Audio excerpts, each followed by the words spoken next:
ধর্মের লোক আমার ভারতবর্ষ শান্তিপ্রিয় দেশ, আমার ভারতবর্ষ শান্তিপ্রিয় দেশ, ধর্মের দেশ। যত ঋষি মহাঋষি ভারতমণি এইখানেই জন্ম নিচ্ছে, কিন্তু ভারতবর্ষ ধর্ম নিচ্ছে। এই জন্যে আমাদের আধ্যাত্মিক লাইনটা খুব ভালো, প্রত্যেক পরিবারে শান্তি থাকে, সুস্থ থাকে, সংস্কার থাকে। এই যে ভারতবর্ষ আমার ধন্য দেশ। আজকের যে বাইরের জগতে যেসব জিনিস হচ্ছে, অত্যাচার হচ্ছে, হিন্দুর উপর অত্যাচার হচ্ছে, এটা নিন্দনীয় হবে। আর যে লোককে আমরা স্বাধীনতা দিচ্ছি ওরা আমাদের উপর অত্যাচার করছে, বুঝেছি? এটা নিন্দনীয় ঘটনা। তা দেখবেন নিশ্চয়ই একদিন না একদিন ধ্বংস হবে। এটা কিছুই সত্যতা আজকে বললাম থাকবে, শান্তি থাকবে। সত্যি শান্তি প্রিয় জিনিস। আমরা দেশ হলো ভাইচারা দেশ।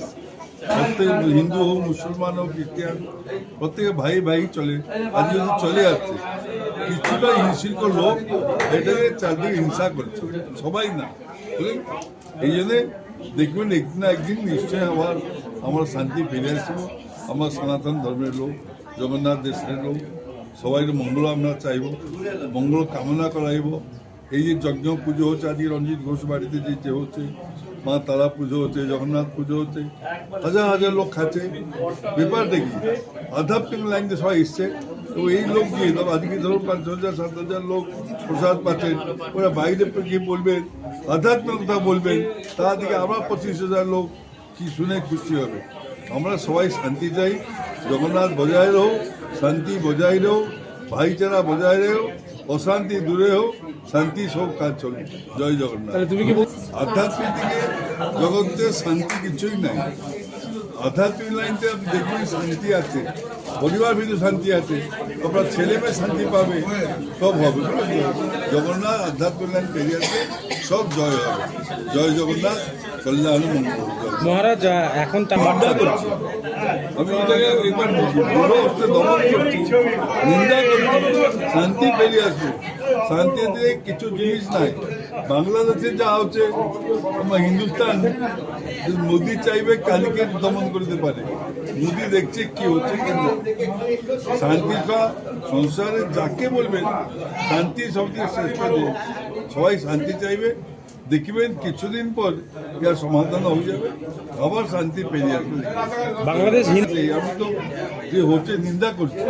আমার হিন্দু যেরকম আছে আবার ভালো থাকবে, মন্দির সব জিনিস ভালো থাকবে। কিছু যে লোক অশান্তি করছে ওকে আমরা সঙ্গে বাহিনী দমন করে দিবে। হিন্দুস্তান কম কথা না, সারা বিশ্বতে এগুলো হিন্দু সব শ্রেষ্ঠ উপরে হিন্দুস্তান আছে। ভারতবর্ষ সবথেকে শ্রেষ্ঠ স্থান জায়গায় আছে। কখনই ভারত দেখিতে জিনিসটা কত দূর যাচ্ছে, লাস্ট মোমেন্টে তারপরে একটা করবে, সব নষ্ট হবে। দেখবেন। জয় জগন্নাথ। মহারাজ আপনার পুরো নাম আর ডেজিগনেশন? আমি তো জগন্নাথ দলিত, আমি জগন্নাথের মুখ্য লোক।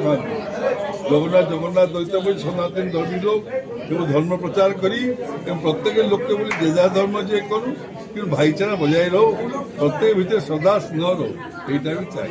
জয় জগন্নাথ। আমি তারা মায়ের পুজো করি ছোটবেলা থেকে। আজকে ওনার আদেশে আজকে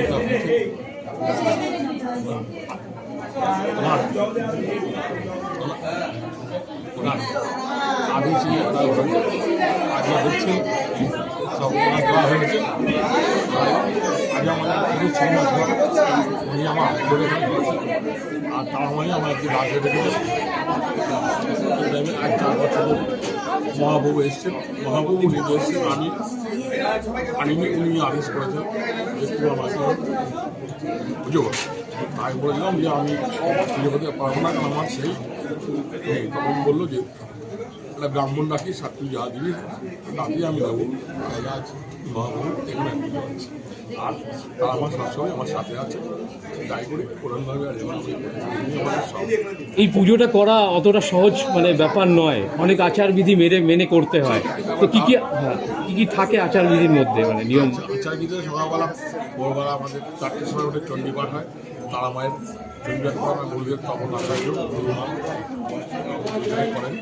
তারপরে বেলা হলে তার ভোগ হয়, তারপরে একটা ভোগ হয় ফল দিয়ে, তারপরে মায়ের ভোগ হয়, মায়ের ভোগ হয়। মা এখনো মাছের আমরা পাইনি, সব নিরামিষ ভোগ হয়। সন্ধ্যাবেলা আবার আরতি হবে, মায়ের ভোগ হয়।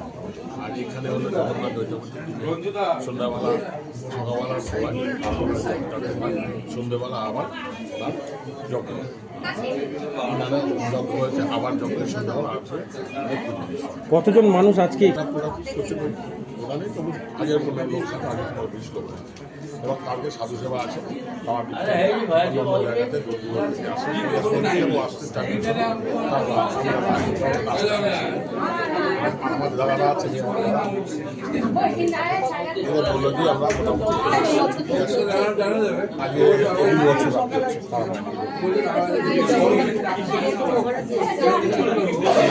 উনি আমার জগন্নাথের পথ, উনি আমার আমি চিনতাম না, উনি আমার পথ দেখেছে এবং জগন্নাথের রথেও আমার অনুমতি দিয়েছেন, উনি আমার পথ দেখান। গুরুমা গুরুমা আপনার নাম দেখি নাকি দেখুন। আমার নাম রঞ্জিত ঘোষ।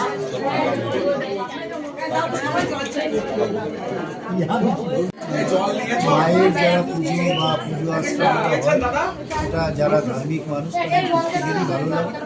তারাপীঠে যেই উপাচারে পুজো হয়, এখানে সেই উপাচারেই পুজো হচ্ছে, সেই নিয়ম মেনেই হচ্ছে। এবং আপনারা দেখছেন যে পুরীর জগন্নাথ দৈতাপতি নিজে এসছেন, ভালোবেসে একে নিজেকে ছেলের মতো দেখেন এবং উনি এসে নিজেই প্রভু জগন্নাথের যে পূজা আর্চা, সেই নিয়ম কানুন বিধি যা আছে সেটা সেইভাবেই করছে।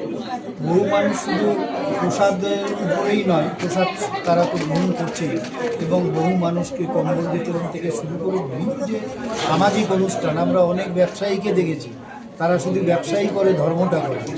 এই ব্যবসার সঙ্গেও তার ধর্মটা আছে, সেই পাশাপাশি যে ধর্মাচরণটা করছে, গরিব মানুষের পাশে দাঁড়াচ্ছে, মানুষকে দাঁড়িয়ে, এবং বছরে একবার করে তাদের তারাপীঠ নিয়ে যাওয়া, প্রত্যেককে ট্রেন বুক করে পুরীতে নিয়ে যাওয়া, এবং যেখানে যেখানে ধর্মস্থানগুলোতে আছে সেখানে গিয়ে অন্তত রঞ্জিতদার নাম বললে চিনবে না, এরকম কোনো ধর্মীয় স্থান আমার মনে হয় নেই।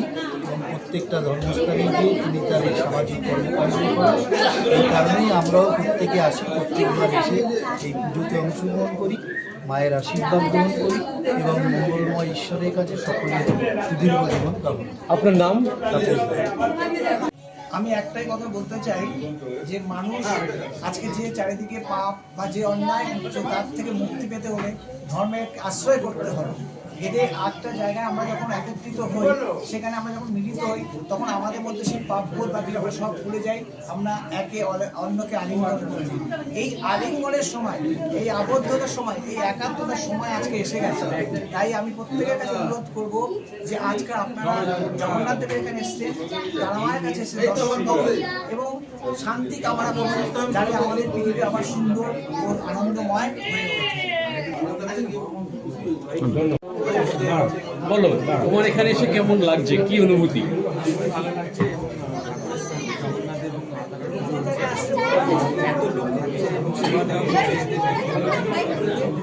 আমাদের পারিবারিক সম্পর্ক, তো সেই সুবাদে ওনার যে কাজ করছেন সেবামূলক কাজ, তাতে আমরা তোমার নাম কি আর কোথা থেকে? আমার নাম এখানে উপরে আছে মা, নিচে জগন্নাথ দেব। উনি তো জগন্নাথ দেব তো সারা পৃথিবী দিকে গৌরী চোখ দিয়ে সবাইকে পর্যবেক্ষণ করছেন, যাতে সবাই সুখে শান্তিতে থাকতে হবে, তার একটা ইয়ে আছে। আর সবচেয়ে বড় কথা, আমরা যে গুরুদেবের সঙ্গে এসছেন, গুরুমায় আমাদের সঙ্গে এসছেন, ওনার যে একটা প্রচেষ্টা যে সবাইকে একটা মেলবন্ধন করা, তার জন্য অসাধারণ লাগছে। আর সবচেয়ে ভালো লাগছে যে রঞ্জিতবাবু এখানে যে অনুষ্ঠানটা করছে, ধর্মীয় অনুষ্ঠান, এবং সব ধর্ম নির্বিশেষে সবকার মানুষকে মায়ের ভোগ দিচ্ছে, জগন্নাথের ভোগ দিচ্ছে। এই জন্য উনি অনেক ধন্যবাদ প্রাপ্য। তাই এই অনুষ্ঠানে এসে যে সবার মধ্যে এই অনুষ্ঠানের এই অনুভূতি যাতে ছড়িয়ে পড়ে, সকলেই যাতে আমরা এখানে সমস্ত ধর্ম নির্বিশেষে আমরা যদি সবাই একসাথে মিলমিশ হয়ে শান্তিতে থাকতে পারি, এই পুজোদের হয়ে এবং মায়ের কাছে আমার এই কথা। আপনার নামটা? আমার নাম কৃষ্ণকান্ত রায়, আমি গড়িয়া থেকে এখানে এসেছি। বাড়িতে মায়ের তারামায়ের দৈত্যপতি আসছে, মানে আমার ওয়ার্ডে মানে একটা মানে ধর্মস্থানের মতো, মানে হাজার হাজার মানুষ আছে। আমরা সকাল থেকে গিয়ে থাকি। আমাদের অভিভাবক বিধায়ক আমাদের সাথে সবসময় আছে এবং আমার এই পাড়ায় ওয়ার্ডিং অনুষ্ঠানে সবসময় নিয়ে আসছে। আমরা মায়ের কাছে চাই যে সবাই যেন মা ভালো থাকে। আপনার নাম আর কোন ওয়ার্ডে? আমি 11 নম্বর ওয়ার্ডের কাউন্সিলর, এই ওয়ার্ডেরই তারও ধন্যবাদ। বাড়িতে রঞ্জিতের বাড়িতে মা তারা প্রতিষ্ঠিত আছে, কিন্তু এই দিনটাতে এই পুজোতে যেমন সাধারণ মানুষ হাজার হাজার আসেন, তেমনি আমরাও আসি যত সময় পাই। কিন্তু বিশেষ হচ্ছে যে বিষ্ণুস্থল, এখানে জগন্নাথ দেবের মন্দিরে দৈত্যাপতি আসেন পুরী থেকে, এবং তার আশাটাও এর সমৃদ্ধি অনেক করেন। এর অনেক মঙ্গল কামনায় দৈত্যপতিতে আসেন। আমরা সবাই আসি যে মায়ের কাছে প্রার্থনা করি মা সবাইকে ভালো রাখুন, আর জগন্নাথ সবাইকে ভালো রাখো, খুশি রাখো, আনন্দে রাখো, নিরাময় রাখো, এই কামনাই আমি আসি। তবে দৈত্যপতি আসাতে এর যে আর আরও বেড়ে যায়, আরও বেশি মানুষের মধ্যে সাধনা মায়ের প্রতি, শ্রী জগন্নাথের প্রতি, মানুষের প্রতি মানুষের ভালোবাসার আরও বেশি প্রয়োগ হয়। এই জন্যেই এই গান্ধীনগরে আমার তারকপুরো, আমার কাউন্সিলর এবং আমরা সবাই আসি, আর সবাই আসবে। দৈত্যপতি এসে গেলে আরও সবাই আসবে। এটা একদিকে মনের শান্তি, আরেকদিকে কাজের অনুপ্রেরণা। তুমি মায়ের কাছে কি? মায়ের কাছে যে অনুপ্রেরণা, মায়ের অনুপ্রেরণা চাই। মা যাতে শান্তি মুক্তি, মা যাতে সুস্বাস্থ্য রাখেন, সবার জন্য যাতে কাজ করতে।